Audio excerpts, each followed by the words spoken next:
Podcast de l'article de Aziz Boussetta publié sur l'odj.ma. L'auteur a intitulé son article « 100 000 détenus, dont la moitié en préventive, c'est trop ». Il commence son article ainsi. Voici 1 an et demi, en mai 2021, il y avait 85 000 détenus dans nos prisons. Aujourd'hui, à en croire le rapport de la direction de l'administration pénitentiaire, et il n'y a pas de raison de ne pas le croire, ils sont environ 100 000 personnes à être derrière les barreaux, dont un peu moins de la moitié en détention préventive. Autrement dit, sur 100 000 personnes, la moitié sont présumées innocentes, puisqu'en préventive et en attente de jugement, avec en principe une présomption d'innocence. 43% en septembre 2022, contre 36,3% à la fin du mois de mars 2019.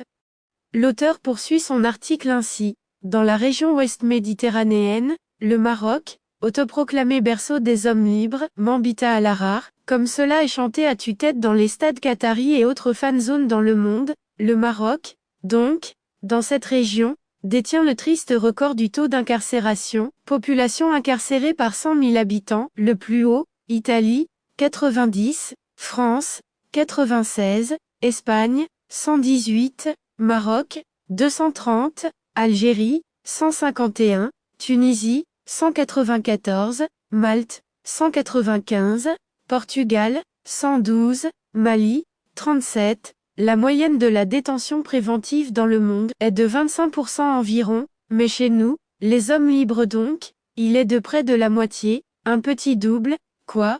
Qui est responsable de cette situation ? Pas la Délégation générale de l'administration pénitentiaire et à la réinsertion, ou Délégation générale à l'administration pénitentiaire et à la réinsertion qui, elle, est en charge du bien-être, tout relatif par ailleurs, des prisonniers, pas du fait qu'ils le soient. Qui en est responsable alors ? Ceux qui jugent nécessaire de les garder sous les barreaux en attendant le jugement définitif et ceux qui les jugent, tout court. Les procureurs et les juges, donc, mais pas seulement eux, puisque les responsables de la politique pénale, les gouvernants, le gouvernement, son chef et son ministre à la justice, sont également responsables des embastillements du fait qu'il n'est pas encore amendé le code pénal, ni même pensé à réfléchir à la philosophie pénale, qui doit préluder à toute réforme pénale. Dans l'intervalle, des gens croupissent. L'auteur précise ainsi. Cela fait beaucoup de monde. Et ce monde a sur la conscience la privation de liberté pour des gens innocents mais en préventive, pour des gens en préventive et dont la préventive s'allonge en raison des procédures pénales et, disons-le, de l'indifférence de tous, pour des gens coupables de quelque chose mais dont la sanction pourrait ne pas être une privation de liberté, et pour des gens encore en prison pour un délit commis et qui ne devrait pas leur valoir autant de temps dans un pénitencier. Et là aussi, cela fait du monde, oui. Pourquoi tant de détenus en préventive alors ? Deux explications possibles. Ou bien les procureurs qui embastillent en préventive et refusent la liberté conditionnelle ont tort, abusent de leur pouvoir et devraient alors être recadrés par leur hiérarchie, bien plus consciente que des enjeux, semblerait-il du moins, ou bien ils ont raison, et ils doivent pour la sécurité et le bien-être de tous, enfermer les gens, et alors, cela signifie que le Maroc a un sérieux problème à sa population, plutôt mauvaise, et qui justifie autant d'incarcération. Mais rassurons-nous, les chiffres disent le contraire. En 2019 en effet, 66% des détenus l'étaient pour moins de 2 ans, justifiant la mise en place rapide du système du bracelet électronique ou des peines alternatives pour éviter les emprisonnements et l'ensemble des dégâts sociaux et économiques qui vont avec.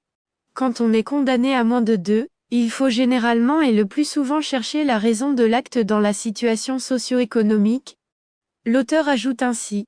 Dernier point, en 2021, pour tordre le cou à cette idée que des innocents pourraient se trouver en préventive, le président délégué du Conseil supérieur du pouvoir judiciaire Mohamed Abdenabaoui avait dit que seulement 2% des personnes en détention préventive sont libérées et environ 90% sont condamnées à des peines privatives de liberté.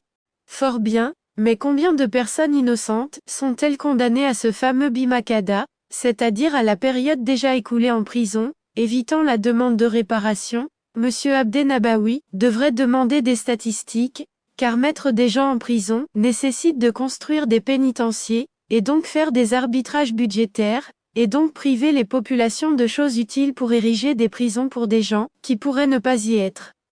L'auteur conclut son article ainsi.